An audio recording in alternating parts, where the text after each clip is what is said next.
light of your affirmation of the archetypal significance of the resurrection, you have expressed some ambivalence about its historical reality. J.R.R. Tolkien had long conversations in Oxford with C.S. Lewis, in which Tolkien helped Lewis to understand that the story of Christ was the first archetypal myth that is not just true in a mythopoetic and psychological sense, but also true in the historical sense. That insight, helped by the grace of God, pushed Lewis over and he became a Christian. Where are you in this discernment process on the historical nature of Christ, and especially the resurrection? Yeah, well, that's a great question. Like, I do believe that there are places where the mythological and the literal touch. Mm-hmm. I mentioned one of those earlier, the idea that spoken truth, logos, creates habitable order out of chaos. I think that is literally and metaphorically true. I don't think you can state the nature of being and the role that consciousness plays in it more accurately than that. And so it's metaphysically true, it's religiously true, and it's literally true all at the same time. And so there are times when that happens, and I don't know. See, this is the mystery to me, I would say. I understand what that means. I understand that there are times when the literal and the metaphysical or religious co-occur. And I can understand so that the literal is the foundation upon which the symbolic or the psychological... Yeah, it's like the way I've been conceptualizing it is it's as if the material reaches up towards the spiritual and the spiritual reaches down towards the material, and now and then they touch. And that's a miracle when that happens. It's a miracle when that happens. And I do think that happens. With regards to the resurrection, apart from saying what I just said, I would say that I need to think about that for about 3 more years before I would even venture an answer beyond what I've already given. Because there's very much there that I don't understand as well as I need to understand. Part of the reason, I did a biblical series last year, and I got through Genesis. I thought I would get farther than that, but that isn't what happened. And I'm going to do Exodus next, and I'm going to walk through the biblical stories. And I hope I can get through all of them, although I don't know if I'll live long enough to do that. But I want to spend the same amount of energy on the story of the Christian passion as I have with those other lectures to investigate exactly this sort of thing. Because I know there's way more to that story that is available for analysis that I don't understand. Now, I understand what it means symbolically. I understand what the dying and resurrecting God means. It means something like you pick up your cross, you voluntarily accept your suffering, you open yourself humbly to the correction of the world. Parts of you continually die as a consequence. All the parts of you that need to be updated by exposure to truth and wisdom. And it's painful. You have to identify with the part of you that can be reborn continually through those micro deaths.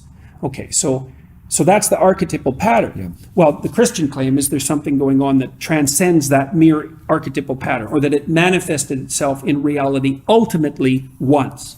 And that was a claim that Carl Jung was actually quite, what would you say, sympathetic to. But I don't know enough about it to say anything more than what I've said psychologically. And so I want to know more about it.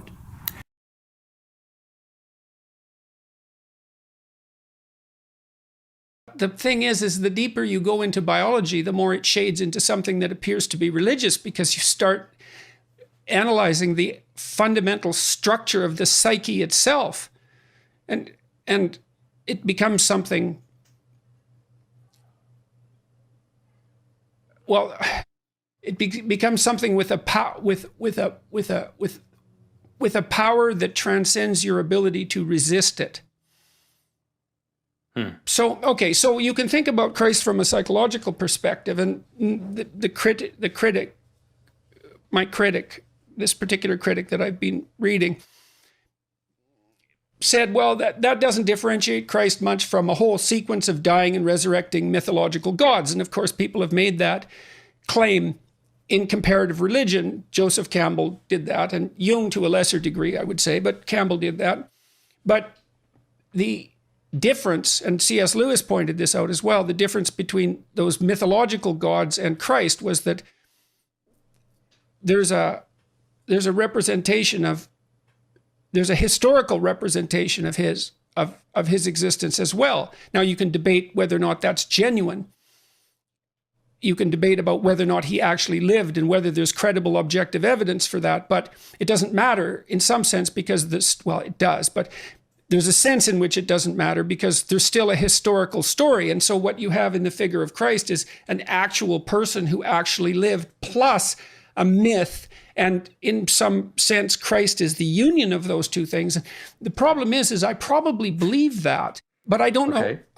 I'm amazed at my own belief and I don't understand it. Like, because I've seen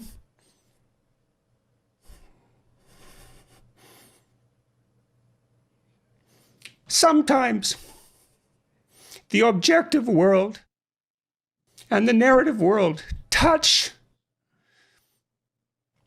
That's Jungian synchronicity. Yeah. And I've seen that many times in my own life. And so in some sense, I believe it's undeniable. We have a narrative sense of the world. For me, that's been the world of morality. That's the world that tells us how to act. It's real. Like, we treat it like it's real. It's not the objective world. But the narrative and the objective world touch. And the ultimate example of that, in principle, is supposed to be Christ. But I don't know that seems to me oddly plausible. Yeah. But I still don't know what to make of it. Partly because it's too terrifying a reality to fully believe. I don't even know what would happen to you if you fully believed it. If you believed in the story of Christ, or if you believed that history and let's say the narrative meet, let's both, say. I think you, because when you believe that, you buy both those stories. You believe that the narrative and the objective can actually touch. Yeah. I mean,